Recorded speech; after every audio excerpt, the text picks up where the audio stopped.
At my niece Lily's 9th birthday party, my sister-in-law laughed in front of everyone and said I was the free babysitter with a laminator. That was the word she used, free. Not helpful, not patient, not even family. Free. She said it while standing beside the activity table I had spent 2 nights putting together, with reading games, sticker charts, and laminated cards sorted by color. The kids were running through my mother-in-law's backyard with frosting on their faces. It should have been one of those normal, noisy family afternoons where nobody remembers every sentence. But I remembered that one. Marissa lifted her paper plate and smiled like she had just made the cutest joke in the world. Honestly, Claire should start charging us, she said. Except then we couldn't afford her. Family discount, right? A few people laughed, not cruelly exactly. It was the polite kind of laugh people use when they do not want to decide whether something was mean. My mother-in-law, Ruth, patted my arm and said, "Claire has always been so good with children." She meant it as a compliment, but somehow it made me feel even smaller. Because nobody said Claire used to teach 2nd grade. Nobody said Claire built that whole reading table. Nobody said Claire has been helping Lily every Tuesday afternoon for 6 months because Lily was starting to hate school. And my husband, Evan, sat right beside me, peeling the paper off a cupcake for our nephew, saying absolutely nothing. That was the part I could not stop noticing. I did not need him to make a speech. 1 sentence would have been enough. Actually, Claire worked really hard on this. Or Marissa, don't say it like that. Or even just, she's not free. But Evan kept his eyes on that cupcake like the frosting required his full attention. So I smiled. That is what women like me learn to do when a room gets uncomfortable. We smile, help clean up, pass out napkins, and later wonder why our chest hurts. I had been out of the classroom for almost 4 years by then. I left after a year that took more out of me than I knew how to admit. Burnout sounds clean when people say it. For me, it looked like sitting in my car after school, trying to convince myself to drive home. So yes, I left. But leaving a classroom did not erase what I knew. It did not erase the years I spent teaching children how to read when they were embarrassed to try. It did not erase the lesson plans, the parent meetings, the little breakthroughs nobody else saw. That was why I helped Lily. Not because I was bored, not because I had nothing better to do, not because I was the family babysitter. Because last winter, Lily had whispered to me that reading made her stomach hurt. I had seen that look before. So I made her a binder, blue tabs for each week, short reading passages, confidence scales, tiny goals, no pressure, no shame, just a way back in. Marissa thanked me at first. Then she started calling it our system. Then the thing we're doing at home. Then slowly she stopped mentioning me at all. I noticed. I just told myself not to. That afternoon, while everyone was still laughing, a woman near the lemonade pitcher turned and looked at me more carefully. Principal Diane Miller. I recognized her from Lily's school newsletter. Principal Miller stepped closer and said, "I'm sorry, did she say Claire?" Marissa's smile tightened. "Yes, my sister-in-law. She helps us with the kids sometimes." Sometimes. I felt that word land too. Principal Miller looked at me. "Claire Whitaker?" I nodded. "That's me." Her expression changed, not dramatically, but enough that I noticed. "Did you used to teach in Westerville?" For the first time all afternoon, the table got quieter. "I did," I said. She tilted her head slightly. "This may sound strange, but did you write a reading support plan with blue tabs? A confidence scale on the front page?" My mouth went dry. Across the patio, Marissa stopped moving. Evan finally looked up. I could have lied. I could have laughed it off. I could have protected the moment, the party, the family, the same way I had protected everyone's comfort for years. Instead, I said, "I wrote something like that a long time ago." Principal Miller glanced toward the activity table, then back at me. "That's interesting," she said quietly, "because I saw almost the same plan last week." And that was the moment I realized this was not just about one birthday party, one careless joke, or one husband who stayed silent. Someone had been using my work. And somehow my name had disappeared. After that birthday party, I tried to tell myself I was overthinking it. That was one of my habits. If something hurt me, my first instinct was to make the feeling smaller and put it somewhere nobody else had to look at. Evan and I lived in a quiet neighborhood outside Columbus, in a 2-story house with a small front porch and a maple tree that dropped leaves into the gutters every fall. Evan left for work around 8, usually forgetting his lunch on the counter. I worked from the little room upstairs that we still called the office. There were boxes of children's books against one wall, plastic bins of flashcards under the desk, and a laminator on a folding table. I did freelance curriculum work from home, reading packets for tutoring centers, activity sheets for homeschool groups, lesson plan edits for Taichar teachers. It was not glamorous, but it was work. Still, in Evan's family, working from home seemed to mean available. Ruth, my mother-in-law, called at least twice a week. "Claire, honey, are you busy Tuesday afternoon?" That was never really a question. It usually meant Lily needed a ride, Marissa had a meeting, or one of the kids had forgotten a school project due the next morning. I said yes more often than I should have. At first, I told myself that was what family did. They helped, and honestly, I loved Lily. She was funny in a quiet way, the kind of child who noticed when adults changed the subject. She liked purple markers and reading only when nobody called it reading. The first time she told me books made her stomach hurt, we were sitting at my kitchen table. She was supposed to read a passage about sea turtles. Instead, she pressed her palm flat over the page and whispered, "I'm bad at this." I knew that voice. I had heard it from children who would rather act silly, angry, or tired than admit they were embarrassed. So I made things smaller. Shorter lines, bigger spacing, one goal at a time. No timers, no shame. That was how the blue tab binder started. Week 1 was confidence. Week 2 was sight words. Week 3 was reading to a stuffed rabbit before reading to a person. I added checkboxes because Lily liked finishing things. I added stickers because she was 9. And on the front page, in small print at the bottom, I put my name out of habit. Prepared by Claire Whitaker. Marissa was grateful at first. She texted me pictures of Lily holding up completed pages. She wrote, "You're a lifesaver, and I don't know how you come up with this stuff." Then the wording changed. At Sunday dinners, she started saying, "We're doing a reading system at home." Then I made Lily a little binder. Then, you know how I am. Once I decide to fix something, I go all in. I heard that last sentence while I stood at Ruth's sink washing a casserole dish.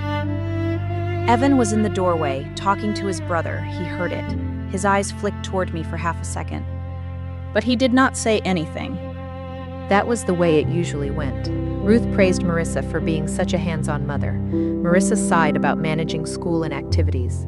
Then someone mentioned how lucky the family was to have Claire nearby. Helpful. Good with kids. Available. Those words sound soft until you hear them enough times. Once, Marissa asked me to send her the editable version of Lily's progress chart. "The one with your name at the bottom looks a little formal," she said. "I want to make it cleaner for Lily's teacher." I almost asked why Lily's teacher needed it. Instead, I opened my laptop and sent the file. A week before Lily's birthday, Marissa called while I was sorting flashcards. "I need a tiny favor," she said. I looked at the piles around me and laughed. "Tiny according to who?" "Oh, don't be like that. You're so much better at kid stuff than I am." There it was again, the compliment with a hook inside. She wanted an activity table for the party, something educational but fun, something that made Lily feel proud of how far she had come. I should have asked if she planned to tell people who made it. I didn't. So I stayed up 2 nights cutting cards, laminating sheets, and sorting everything into blue folders. When Evan found me at midnight, he kissed the top of my head and said, "You're too good to them." I looked up at him. "Then maybe say that sometime when they can hear you." He smiled like I had made a joke. And that, more than anything, should have warned me. The drive home from Lily's birthday party was quiet in a way that felt too crowded. Evan kept both hands on the wheel.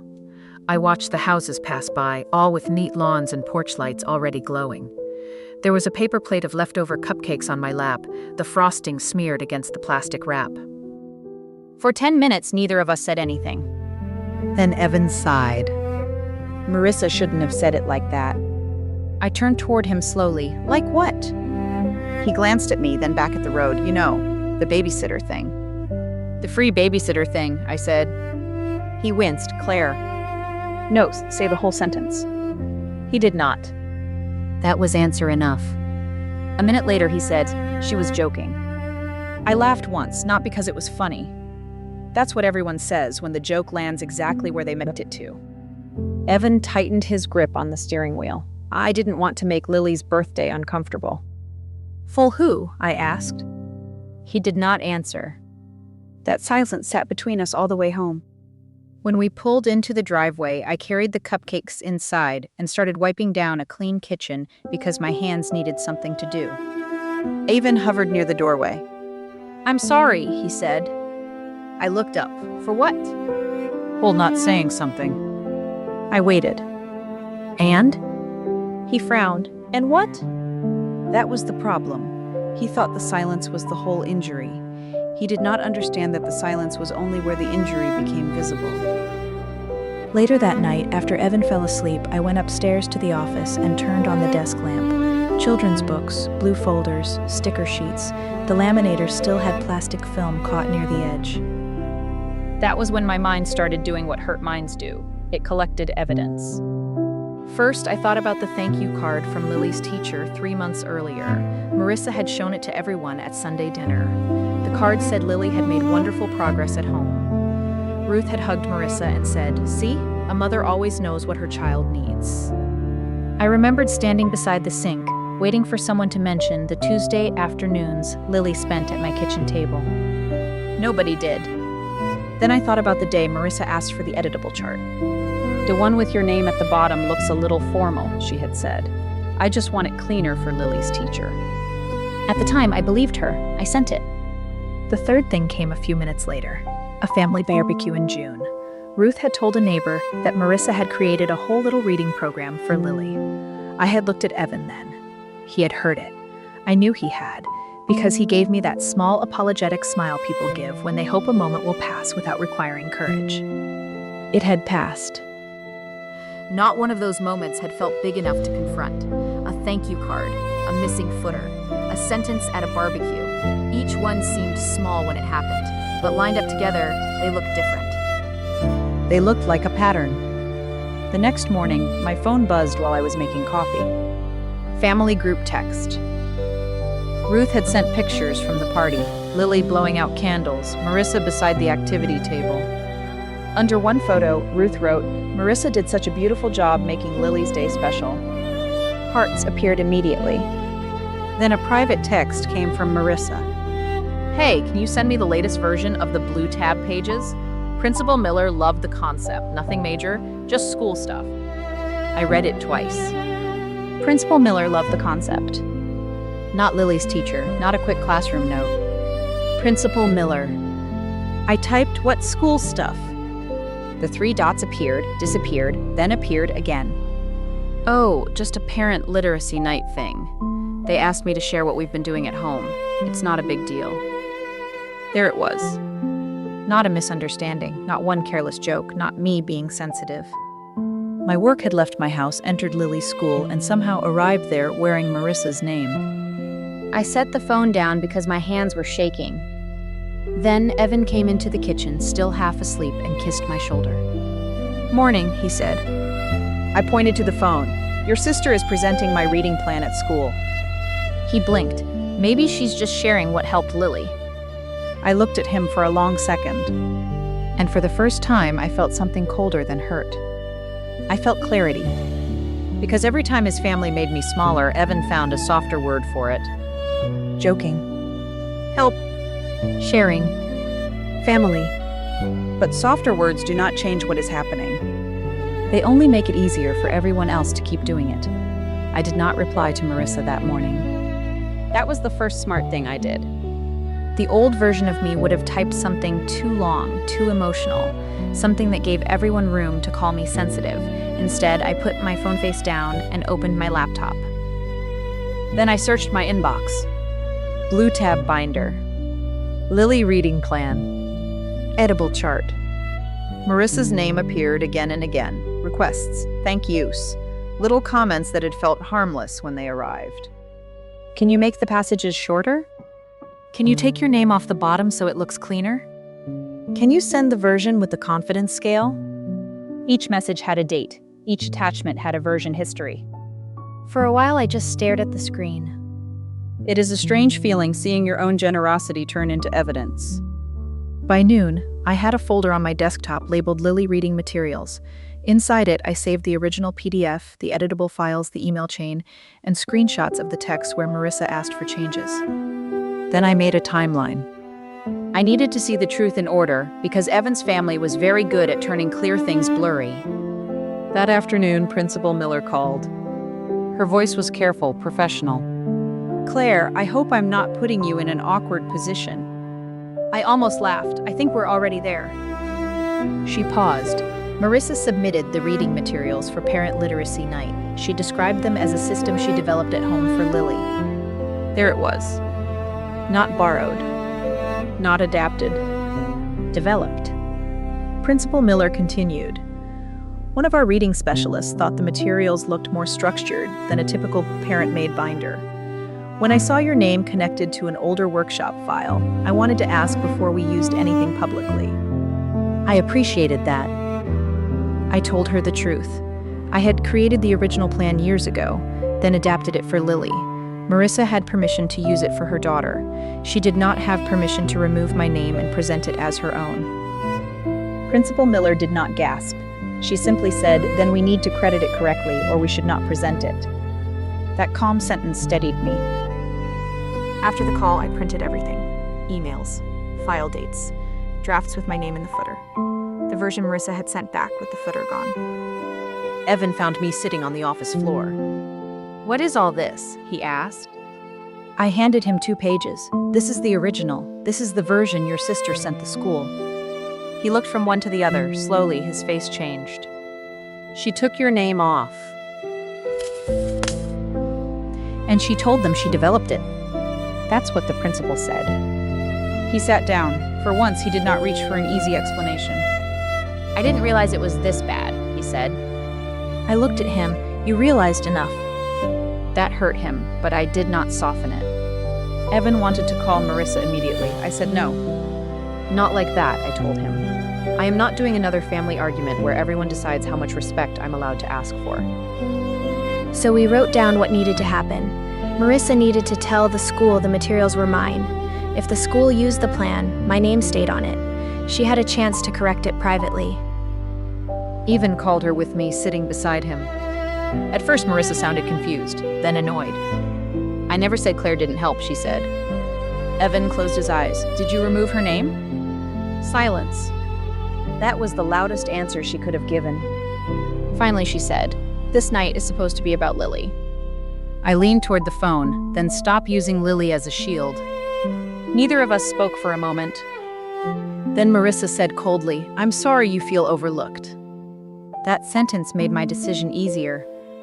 The next morning, I emailed Principal Miller.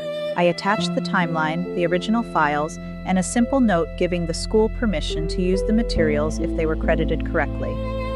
No accusations, no family history, no drama. Just the record.